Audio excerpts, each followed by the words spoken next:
Jadi gua kedatangan motor Beat KZL starter kasar, yang mana tuh ownernya datang ke bengkel gua ngeluhin, "Bang, ini motor gua tuh bocornya tuh parah banget, Bang. Coba Bang tolong dicekin dari mana Bang bocornya." Nah, ekspektasi gua paling bocornya tuh nggak jauh-jauh dari bagian packing covernya, teman-teman. Karena kalau buat Beat itu dia packing covernya agak sedikit ngeselin, karena dia buat bagian bendulan ke sini tuh dia tuh full karet, teman-teman. Nah, itu rata-rata tuh bocornya dari situ ya kan. Apalagi kalau misalkan buat bagian packing covernya itu nggak pakai yang original. Nah, itu pasti yang udah bocor lagi teman-teman.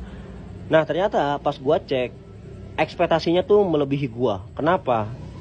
Lebih parah, teman-teman. Jadi buat bagian keseluruhan mesin itu tuh kerendam sama oli gitu. Jadi buat bagian kabel-kabel itu kena oli, rangka kena oli, teman-teman.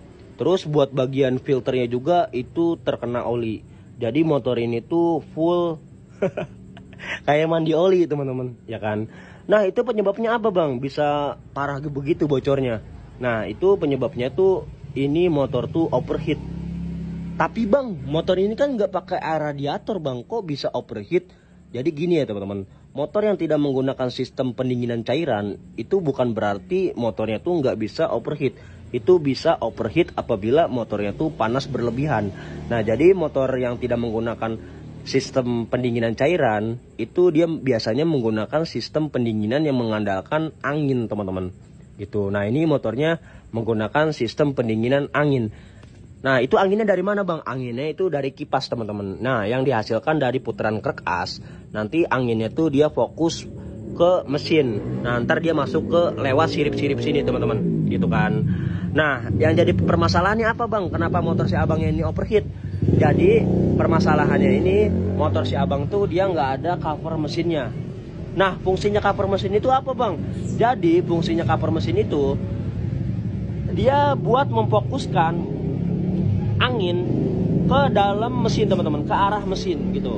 Nah, berhubung ini motor si ownernya nggak pakai cover mesin, jadi angin yang dihasilkan sini dia tuh nggak fokus ke arah mesin, dia berantakan, teman-teman. Jadi percuma juga pakai kipas ya, karena nggak berhasil mendinginkan mesin, mengurangi panas mesin gitu.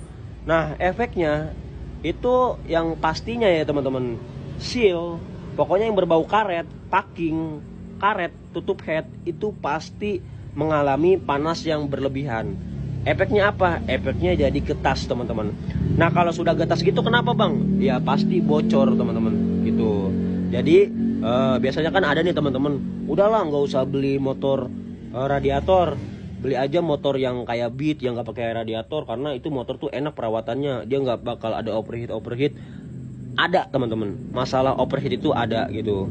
Tapi selagi motor teman-teman itu buat bagian cover mesinnya aman, nggak getas, nggak bolong, nggak pecah, nggak dicopotin, itu pasti aman, teman-teman, nggak bakal overheat gitu. Nah, emang sih kalau buat motor yang tidak menggunakan sistem pendinginan cairan seperti air radiator itu tuh dia lebih mudah perawatannya. Komponen yang digunakan juga nggak sebanyak ya motor radiator, teman-teman, gitu. Tapi bukan berarti motornya tuh tidak pernah overheat gitu. Nah, terus itu kenapa, Bang, mesinnya diturunin?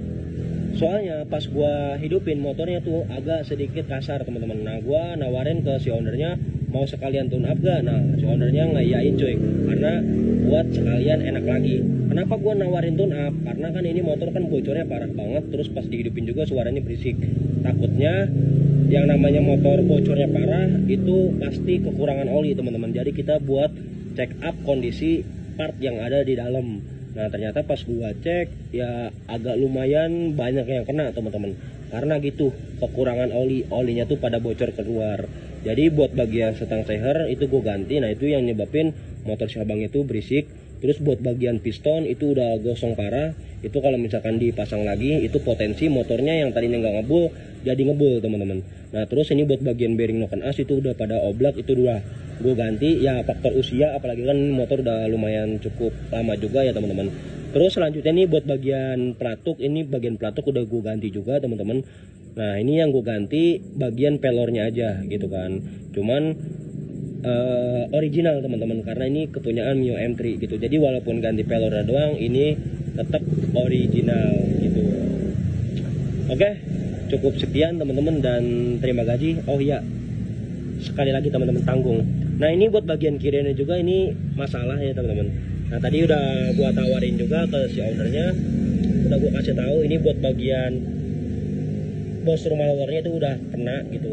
Cuman kata si ownernya, udah bang pasang-pasangin lagi aja, karena buat budgetnya itu kurang. Nah gue bilang ke si ownernya, buat bagian mesin udah jamin gue pastiin adem. Cuman kalau misalkan ada suara berisik itu bukan dari mesin, tapi dari rumah lolernya begitu. Kecuali kalau misalkan ini rumah loler dia rapihin, pasti gue jamin motornya tuh bakal adem. Nah sama ini juga nih, buat bagian bos arm itu gue ganti teman-teman, karena udah sampai keluar gini. See you.